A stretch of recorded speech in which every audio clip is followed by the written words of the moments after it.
Someone won't go down for a nap, so it's time for another garden tour.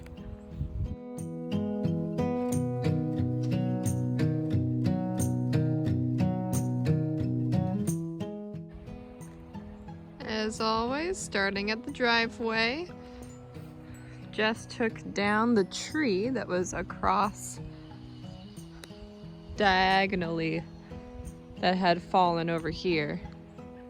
There's the ladder. He had to go up and slice the tree in a couple places and drop it in like 2 or 3 sections. But he's bucked that up and now it's in our wood crib. He just took the chainsaw and chopped it up.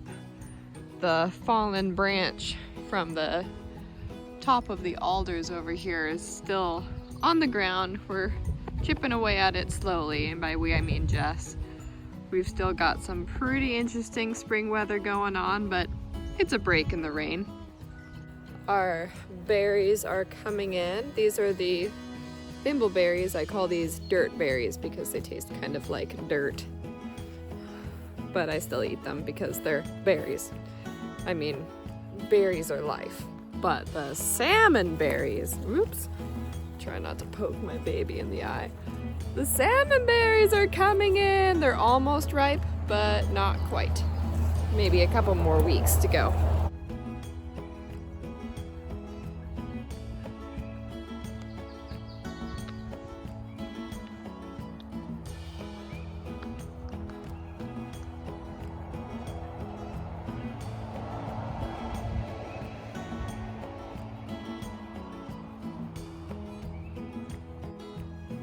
Anyone else sneak peeks at what their neighbors are gardening? I think we've got some melons here. Look at all those different kinds of melons. I'm so excited, vicariously. And potatoes. Some of those are some leftover blue potatoes that I planted in my garden, and I had too many and she planted them over there. I think they're in that row. They're a little bit more compact. But I'm pretty excited. I wonder what the difference in our crop is gonna be. Hi, chickies! Whoop, whoop, whoop, whoop. That's Shelly, the rooster. Shelly sometimes will just scream, just stare at you and scream. It's pretty interesting. I forgot there's chickies. Chickies! Now to my future, what I think is gonna be like an Italian plaza. Don't hold me to that, I'm just dreaming. Oh my god, it's not dead! Frankly, I'm amazed. Not sure what to do. I might have to spray this with copper because it's technically still dormant, even though it's like well into the growing season. It just took forever to get started. I don't know. Look at all that! There's little leaves everywhere! Oh, that's so exciting! This fig that we planted over here is doing really good. Look at all those new little leaves. There's more coming out all the time. It's got great drainage there. We need to weed around it, but we want to train it all the way up this warm south-facing shop. And then we've got this guy who I knew was still alive, and it looks like it's got a little bit of leaf curl on it. That's what the leaf I found a few weeks ago was. It was infected by a fungus. And it happens to peach trees in the Pacific Northwest quite a bit just because it's a little cold and a little damp. Oh, I think a mole, maybe? Yeah, probably a mole. I don't think snakes make holes that big. But anyway, next year when this is dormant, I'm gonna spray it with copper, and the copper spray is the organic. It's recognized as organic, depends on the brand of product that you get, but it's recognized as the organic option for preventing the fungus, or at least treating the fungus that makes the leaves curl on peach trees. But again, that has to be sprayed while the tree is dormant. It kind of makes sense. Don't let the leaves come out and get infected, if that makes sense. Spray the tree down before the leaves come out and can get infected. Speaking of leaves, our blueberries are still bushing out. I'm pretty excited. We did a lot of fertilizing this year, and we've got noticeable growth on the other small blueberry bushes as well, which is very, very promising. This guy just needs to be pruned up and reinvigorated in that way. All of the grapes have been pruned. That was a beautiful, beautiful afternoon project for maybe an hour. So what Jess and I did was we walked down and trimmed all of the side shoots on the vertical component so that it would be encouraged to keep growing higher. I think we left one main shoot up here, and by the time it reaches the top, it'll split into two. We'll encourage two to grow, and this will keep sectioning off and growing more, and we'll just keep the two at the top and wrap it around like this is kind of wrapped. We've got little plastic, not hooks, and not attaches, but they're attached with those little loops. And then the theory, I think there's a few different philosophies for how pruning works, but one philosophy is that all of these that grow to the side will produce grapes and hang down. Same when it gets to the top. Everything in here will be pruned, but once it gets to the top, all of those will be allowed to stay, or 7 of them, depending on your philosophy of pruning, and then they'll cascade down with grapes. So you'll have kind of 2 tapestries of grapes, 2 levels of tapestries, I should say. 4 total wings of grapes. Here's some itty bitty babies from last year. And then these are the grapes from this year, and I think they have to flower first and then they turn into grapes. And I don't think they've flowered yet. I think those are the flower before the fruit. But we've got kind of slapdash, not slapdash, I don't know words. We've got a few different examples of growth stages throughout all of these guys. So like some are progressed to the top, some are not. Some are about to be forked at the top. Some have gotten to the top and we need to train them in the other direction. We're still kind of figuring out our pruning style. And then we've got things like this that we need to figure out. There's crossed branches of grapes. We've got multiple leaders coming out here that I'm not sure if we should prune. Then this guy is supposed to come up into this side, but it will very quickly run into this one, so we're not sure if we need to trim this one. We're still figuring it out, but what we're really happy with is the fact that they are largely very healthy plants. We don't see a lot of fungus on them at all, if any, and we have not been watering them for the past 1.5 years, I think. This is year 3 that they've been in our ground.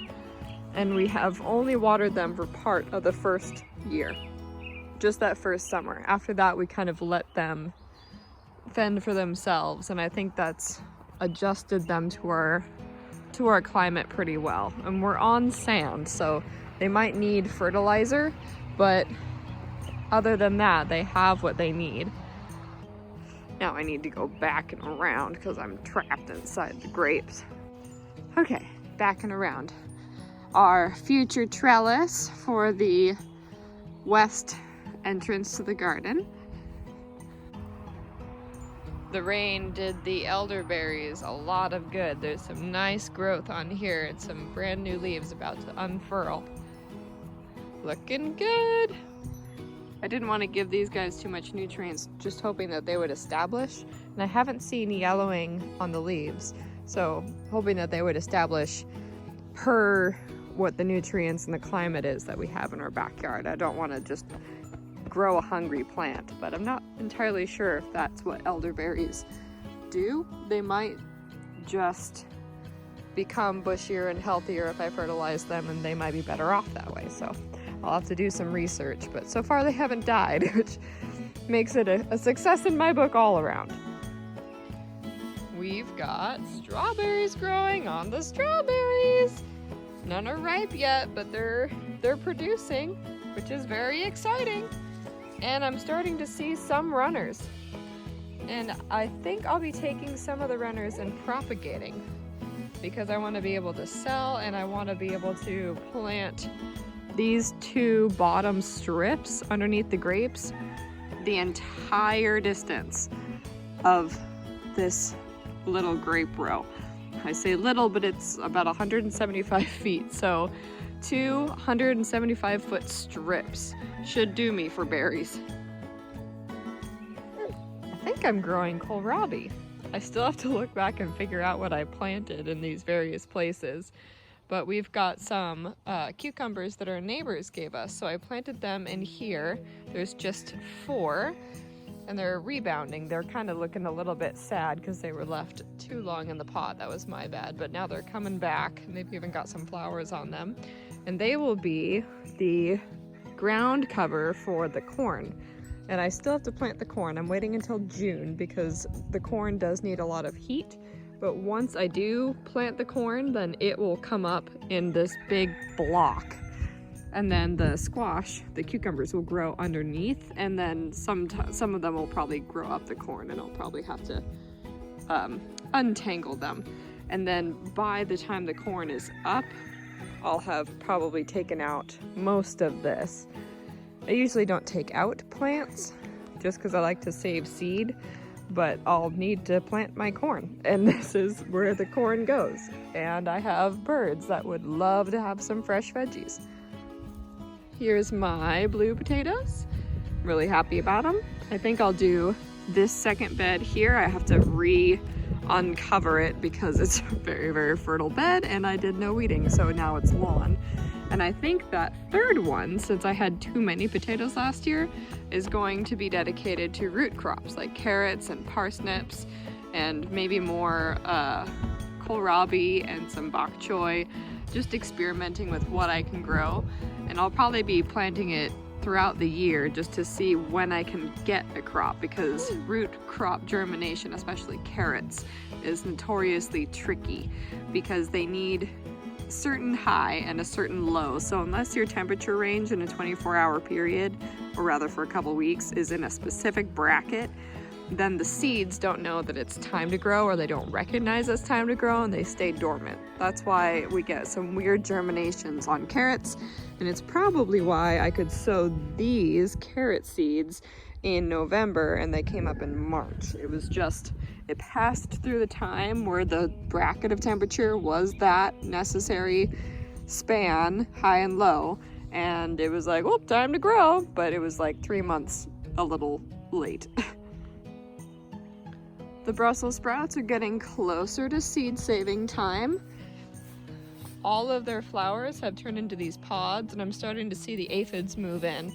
So these are becoming trap plants.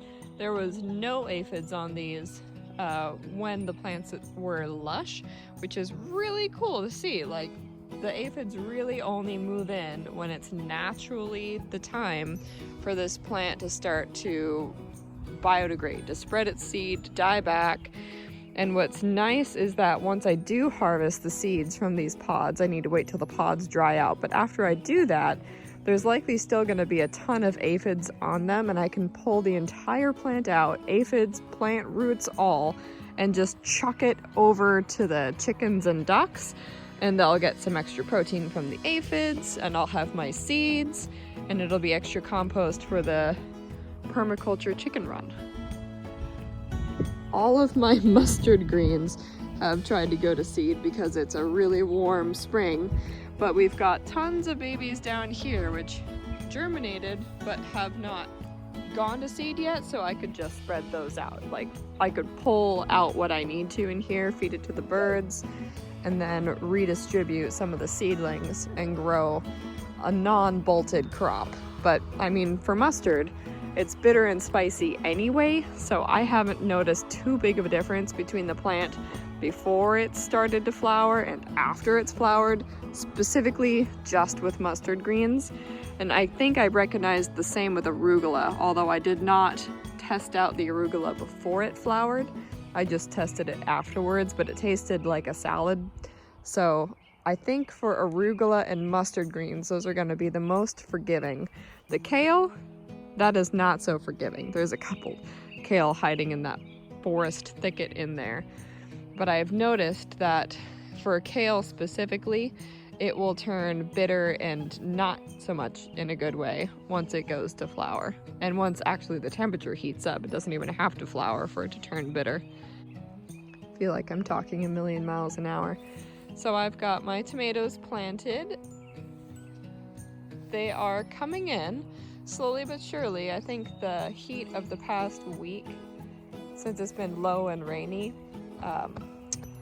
it's kind of not stunted their growth, but it's kept them behind where they would be had I continued to grow them in the greenhouse and then planted them out. My asparagus is still coming up, and apparently asparagus is taking a long time to come up pretty much everywhere, which is a real I'm taking heart because I thought mine were not doing so hot, and I'm sure the weeding helped, but now they're coming up and now they're starting to flower and whatnot. And I've even got a little baby spear, which I'm leaving because this spear will turn into this fern-like thing, and that's how the roots get their energy, is they absorb it, they capture it through this fern, this leaf, and then it goes back into the roots. So I need to leave that spear, which is what you would normally chop and then cook and eat. These forget-me-nots are getting out of control. Jess needs to come grab them for the tea garden. More tomatoes. My cool new basket and our less cool new compost pile. Compost is great, so I'm not gonna knock it. Those were my 2 weeding baskets before, and I hated them and never used them, so Jess got me this beautiful metal basket to carry all my weeds in, and that I can use to shake out any of the topsoil before I take it over to the compost, which means that I can keep my topsoil in the beds where I want it and let the weeds dry and then toss them into this giant pile that we're making. I'm hoping strawberries as ground cover just takes off because I want them everywhere. I want infinite strawberries. And hopefully this will help suppress the weeds. We've got a couple big bushy plants, and the more I plant in here, the less weeds I'll have to pull out. I just need to get more strawberry plants established over here. My onion beds are still looking okay. We've got some bulbing onions, and I'm kind of confused why I'm seeing red onions here, because I thought that I didn't sow any red onions, but I guess I did.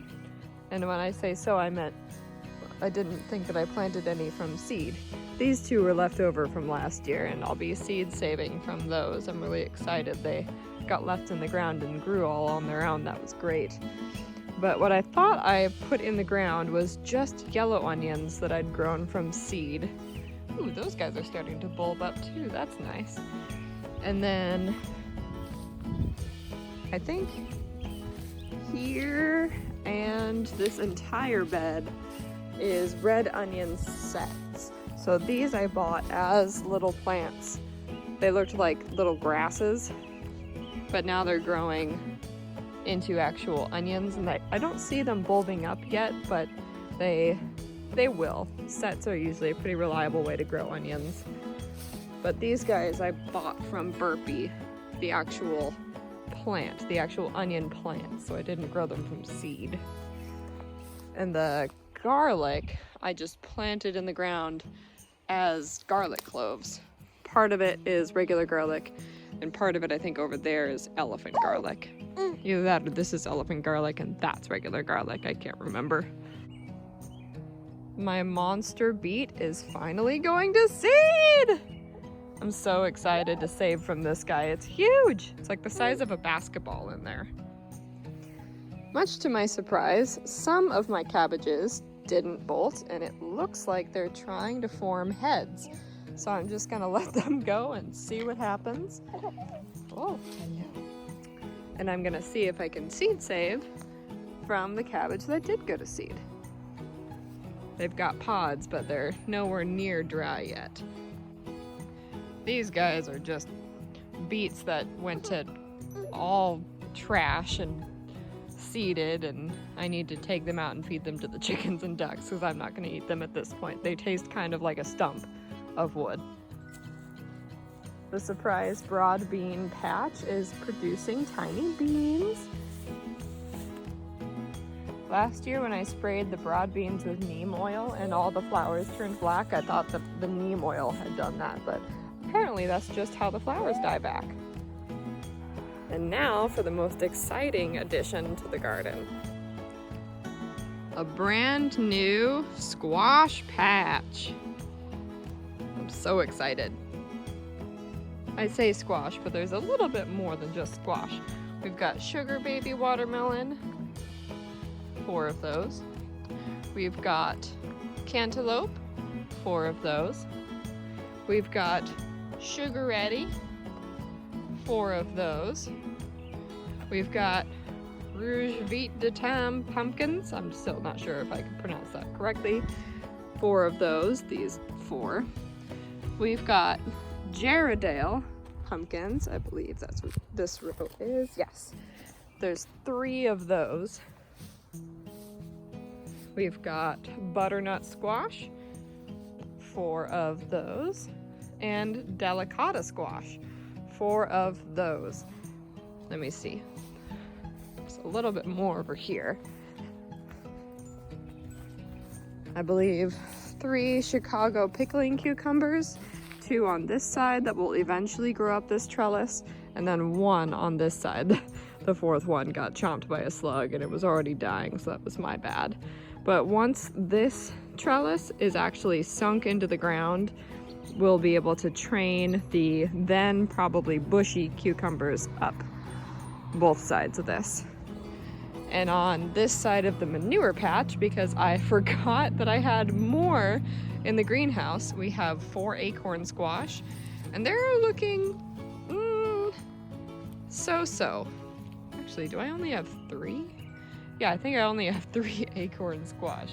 1 there, 1 there, and 1 there, which I suspect isn't even an acorn squash because it looks suspiciously healthy. And then we've got sweet passion melon. The last 4 there. 1, 2, 3, and 4. Still have our old wood there, but there's where the tree that fell got chopped up and stacked in. And I've got to use that hay, and I've got plans for that wire. I might do a chicken project. I've still got little bitty peas coming up. And I've got my bigger, more established peas that are mostly surviving, and they're already producing a ton of pods. And if I don't come and collect them, they're gonna get a little bit confused and stop making the pods. So I've got to come out here and rip off all of the pods in the next couple days. Trash peony that I potted up from the compost pile. And cold box area. So I've still got a ton of starts for the farmer's market. I watered them earlier today and they're already dried mostly. I mean, they're not dry inside the containers, but on the surface they're dry, which is good. You don't want your plants to be damp on the outside or on the surface for too long, because that's how you get mold and mildew. We've got quite a few varieties. They're all looking really good. They're all hardened off, which I'm really proud about. I figured out how to do that in these cold boxes instead of carrying them back and forth from the greenhouse, which would have just killed me. My dino kale is looking like it's actually coming through, which I'm really happy about. Still got some problematic chamomile. I'm not sure how to grow it, not sure how it's supposed to look. Maybe that's how it just is, but I'm not sure.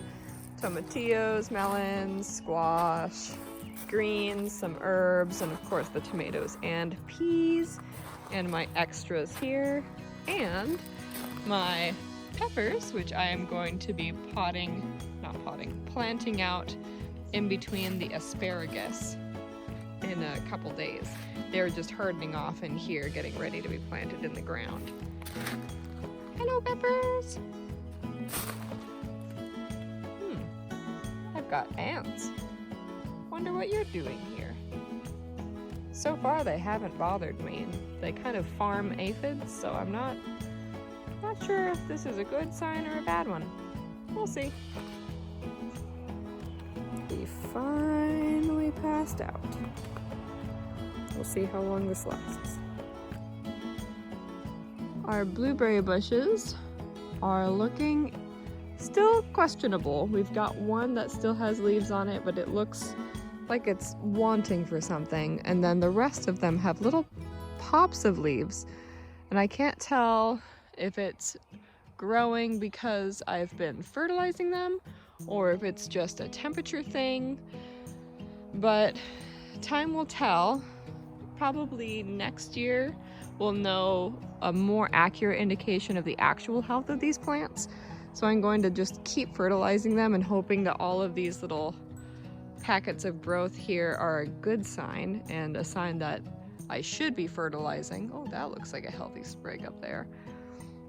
Because this one was the only one that really actually leafed out the way we expected it to once it got to be a little bit warmer.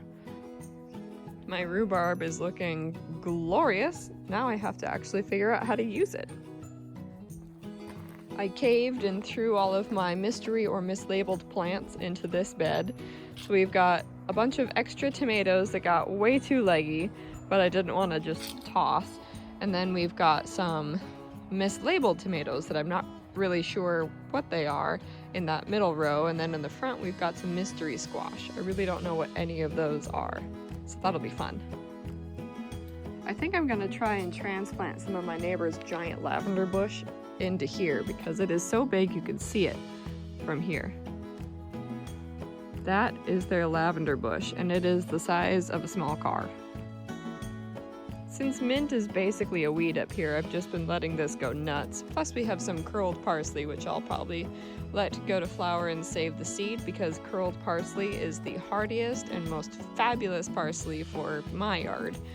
The flatleaf parsley does do pretty well, it isn't as robust a flavor or a plant as the curled parsley is, and it doesn't hold up in the extreme cold nearly as well as the curled parsley, so I like it quite a bit more. But I'm letting all of this mint kind of fend for itself, and it looks super, super thirsty and not the best, but it doesn't need any help here. I'd rather get it established for the climate that is in this corner so that I never really have to take care of it. My cilantro bed is coming along, and I found out that what I thought was rosemary is actually sedum. And I think this spread here on the wind because there was no sedum anywhere near here. And there's sedum growing in like every corner of this box. And it's pretty healthy, so I'll of course transplant it and use it elsewhere, but pretty cool that it just sort of popped up for free. And then I'm hoping the cilantro is just an ever-bearing, cannot get rid of weed patch of cilantro because my husband loves it. Our second fig, which is also looking very nice, it will eventually go over into an outdoor kitchen, which we still have to install over there. These were supposed to be sunflowers. They were home-saved seed, and I didn't think that I saved them correctly, but I also didn't plant them correctly or water them correctly, so I'm pretty sure on at least some level I killed them. The greenhouse. So in more exciting news, we had an electrical fire in here. Everything is fine, but we've decided that we're dumb and we're not going to do that anymore. We are going to be probably running any wires up off the ground along these corners and maybe doing a plug on the wall instead of 1 on the ground where all the water is, and 2 by a fertilizer, and 3 against our wooden structures. You live and you learn. So I've still got peppers in here for the farmer's market just because the nights are a little bit chilly for me to feel like they're gonna be doing their best for my customers. If I leave them outside, chances are they'll be fine, but what could happen is that the temperature would drop below a certain bar and these would be stunted in growth, so they'd always look this size, which would be bad. They would have no peppers. I need to pot up these beans like crazy. These are the purple beans that I grew last year and I loved them. They were super, super prolific. Got some basil, which is exciting. That was from saved seed, so that did way better than the basil I planted from a bought seed. Got some herbs. I need to sow a ton more. I'm not sure what to do with these Brussels sprouts because I think I planted them at the exact wrong time, and I'm not sure if they'll actually produce Brussels here by the time they actually get in the ground, but we'll see. Oh look, a wasp's nest. The sweet chocolate peppers are coming up. Those are from Baker Creek. I have no idea what those taste like. We've got a ton of extra Chicago pickling cucumber. I need to pot up this sugar ready. It's getting a little bit big. Their seed leaves are the biggest leaves I've ever seen on a plant before its true leaves come out. These are the true leaves right here, and then these are the leaves that come on the inside of the seed, so quite a big difference. These are absolutely huge for ones that are basically vestigial or not the leaf that supplies the food to the plant. This is the one that supplies the food to the plant. Some basil that I did pinch the top pair of leaves off of each of those to try to encourage growth to come out of the subsequent bottom pairs of armpits.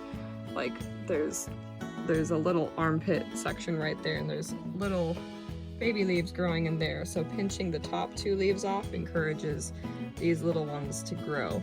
And I need them to do that because I think these got too cold in the greenhouse overnight since we haven't had the heater because it exploded or there was that electrical fire, so we haven't had any power in here, and these have just been fending for themselves. And basil is super heat sensitive. Unless it's at least 60 degrees all the time, they really suffer. So I've got a couple that look okay, and these might recover, but they might not. I might be depending on these to kind of save the day. Guys, I've got what looks like a lemon.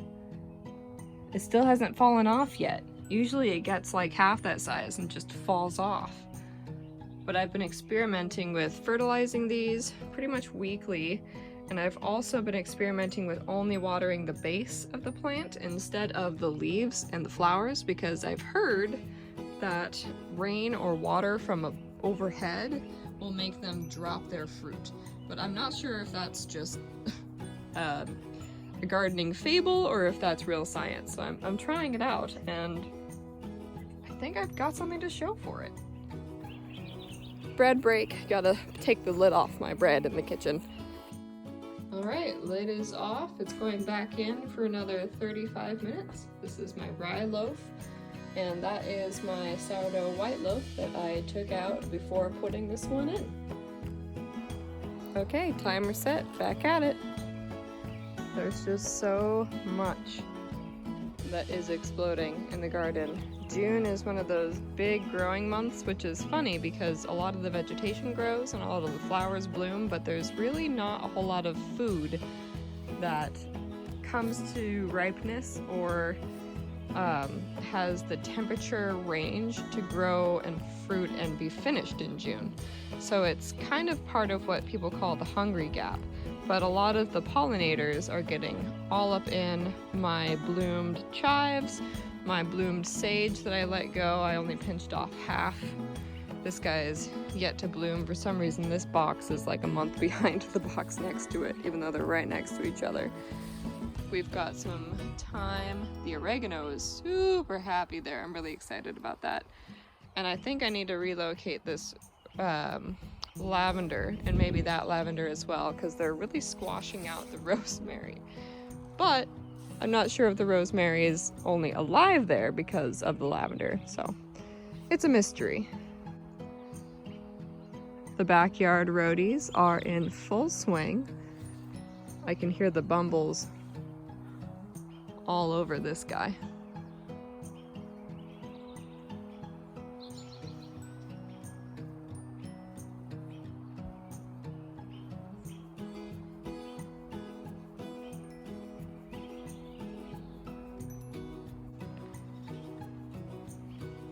I always forget that this one is lavender. I think it might be our only light pink or lavender roadie, but we want to get more to kind of lead in from over here, so we might branch out and do more colors like this.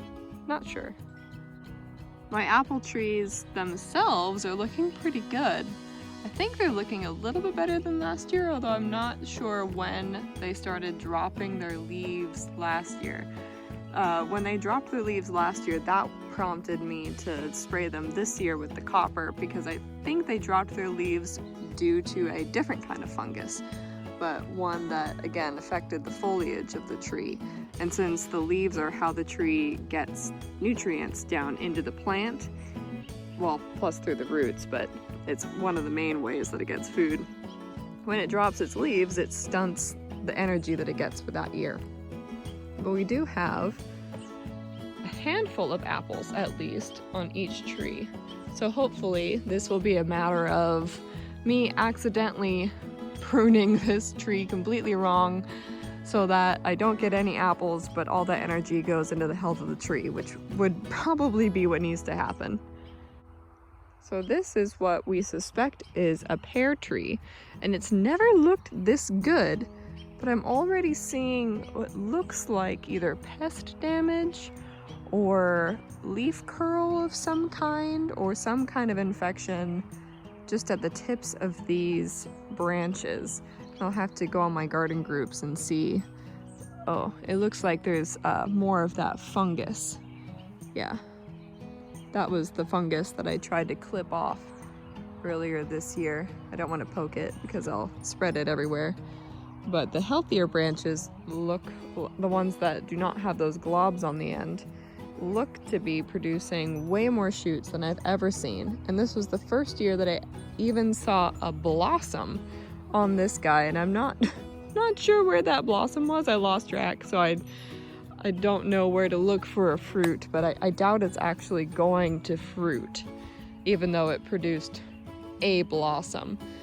There are enough fruit trees in the area to where I'm not worried about it not getting pollinated so much. It's just that I just don't think that was a viable bloom if only one happened. So I might have to try phosphorus fertilizer around this guy and see if that helps. Now that I've kind of assessed the fungus was a huge hindrance and I'm starting to remove it. The chicken run might get some updates. I'm gonna see if I want to do a chicken experiment, because after testing out the grass clippings in the run, we've noticed a huge difference in the egg quality. It's much higher quality. They go through a much smaller portion of feed, so we think they're eating quite a bit out of what they get bug-wise and vegetation-wise from this grass clipping. It's just grass clippings from the lawn, and the lawn's growing like crazy, so we have a pretty much endless supply in the summer. But I think we've added enough matter in to be able to fence off some sections and have seasonal seasonal plantings of food for the birds. So there could be like a summer or an overwintered wheat patch, much like the rye, or there could be one that would come up like the time of the rye, which would be June, and then one that would come up maybe in September, and then one that would be overwintered, like corn, that would go all the way just standing until December or whatnot. But something in the portion of this where we could just incrementally remove a fence, let them go, eat everything that's there, then remove the next fence and let them eat everything that's there. Like pumpkins and squash, for instance. We did that. We fed them on pumpkins and squash for about a month a couple of years ago, and that worked really well. And it added a lot of nutrition to their eggs, so maybe I will be experimenting with that, maybe not, but it's been on my mind. I thought we'd have more cherries this year. Not sure what happened with that, or if it's just too early to say, but only a handful this year. The massive Rye Patch, which is looking extremely successful. Sometime in June or July, this will be ready for harvest, and I still haven't figured out how I want to harvest yet. But I know that I want to try to use the grains, the actual rye berries, to make bread. I'll have to mix it with some white flour, unless I want a really dense loaf, but I did find out that let's see if we can focus. The plant does have beards on it. That's what these little barbs are. They're like one directional, so if you stroke them like this, it's smooth. But if you try to go the wrong way, then it's rough and pokey, and it's like sandpaper. So it's like that shark skin texture where you can only rub it one way, one direction. But the fact that it has these on here means that if I was feeding it to like a cow, I wouldn't be able to feed this particular variety because these barbs get stuck in its throat. Usually you need beardless varieties for feed. I would have to actually harvest all of the grains out of the rye plant itself in order to feed it to my livestock, which would be a lot of extra work. But on the other hand, for my birds, something like this that I can set and forget. I think I planted this in October and it's looking really healthy.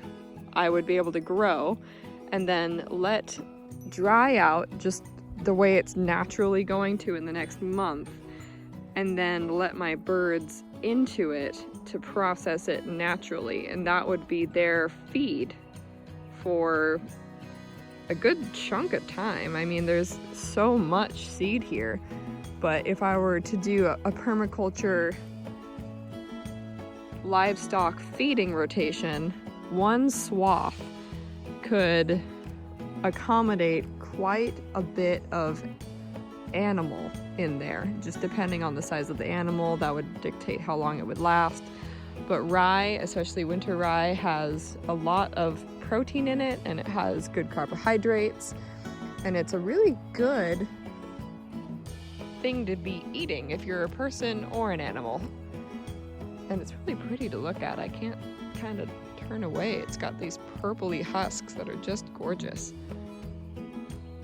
But anyway, that's another permaculture idea for another day. He's still sleeping. The most fertilized plum tree in the world, right next to our duck water that we have a hose running up to, so it automatically spills over and refills with fresh water every day. This is just what it looks like immediately after it fills up. But as you can see, this has a lot of nutrients going to it. Oh, we've even got some plums this year. That's new. We probably have 5 million eggs in the coop that I have to get. This chard is absolutely bonkers. It is what I suspect to be the variety called Ruby Red Chard, and it has officially gone to seed. It's about to flower. That is one plant. That thing is a good 6, maybe 7 feet tall. That's really impressive. More curled leaf parsley. This was the one that grew under that pot. It grew in the pot at first, and then it came out from under the pot the next year, which was really also deeply impressive. And since it's about to flower and go to seed, I'm gonna save seeds from that as well, since this one was an absolute rock star in the front of this pathway. I think this was a 2-year-old plant, so I'll be saving seeds from that. That's hardy as all get out. One of the roses that Jess planted right by the front door is starting to bloom. Joseph's Technicolor Dreamcoat, or Joseph's Coat of Many Colors. I'm not sure what the variety is called. Joseph's Coat. It's just called Joseph's Coat. But the cool thing about this rose is that depending on the temperature, the blooms change color. I'm not sure if it changes color after it's bloomed and will be like a mood ring, or if it blooms into a color depending on what temperature it is at the time. So we'll see if they actually change color, or if they'll just be a lot of slightly different colored blooms depending on the temperature changes from bloom to bloom. But we've got a ton of buds and they smell really good. I'm really excited. You've got peepers. Hello, little peeping man.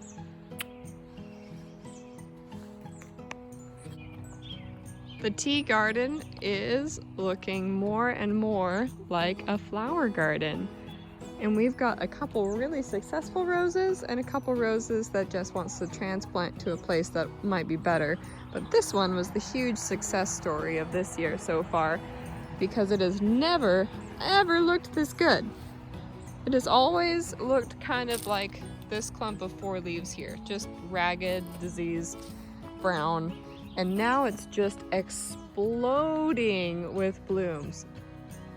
And they smell gorgeous. It smells like one of those old varieties of roses that have that sweet, kind of fruity, but very delicate and refined scents that you find from more established varieties or that stereotypical English variety. Jess has been doing major weeding. Wow! My God. Irises really like where we live. This is Crocosmia, but those are irises. And then we have Dutch iris down there, but they're all pretty happy here. We're gonna have to divide this pretty soon. And I'm kind of glad because I really like Crocosmia and I want it everywhere. Crocosmias are those, they look kind of like a peacock or like a little bird head. And they're all different sizes, but these ones down here are small ones, but hummingbirds will come up and they'll like just sit in them and drink from them. And we have some bigger ones scattered throughout, but they are so great for hummingbirds. The sweet pea trellis is absolutely ridiculous. My God, where are they gonna go? What do you think?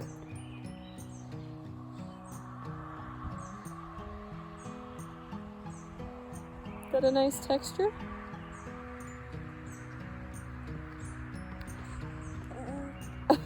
It is? You just exploring? You look a little damp.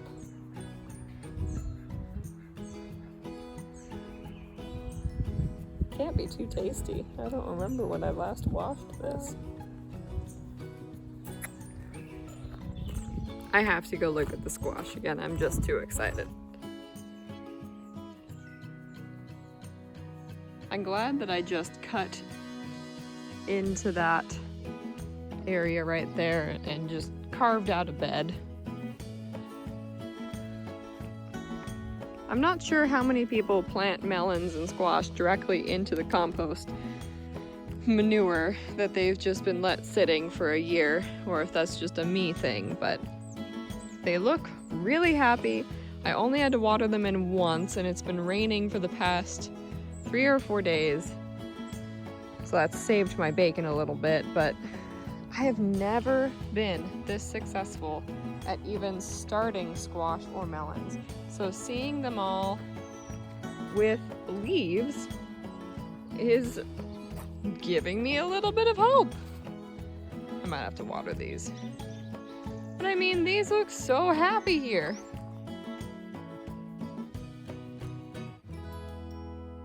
They show up a little bit greener on camera than they are in real life. They're just a shade or two lighter, but they're still within the range of healthy green.